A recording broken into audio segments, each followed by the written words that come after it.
Hey everyone, if you want to build an active Discord community using a leveling system in 2026, you're in the right place. In this video, I'll show you step by step how to set up a Discord leveling system. First, choose a leveling bot like MEE6 or Arcane. These bots track messages and give users XP based on activity. Next, invite the bot to your Discord server. Make sure it has permissions to read and send messages properly. Now configure your XP settings. You can decide how much XP users get per message and set cooldowns to prevent spam. Create level-based roles.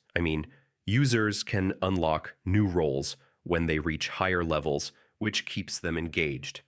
Customize level up messages.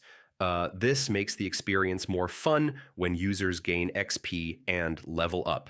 Enable anti-spam settings. This prevents users from farming XP by sending repetitive messages. Finally, test your leveling system by chatting in the server.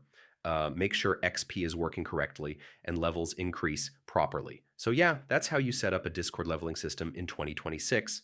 Follow each step carefully and your server will become more active and engaging. And if this helped, don't forget to check out more Discord tutorials for fast and easy guides.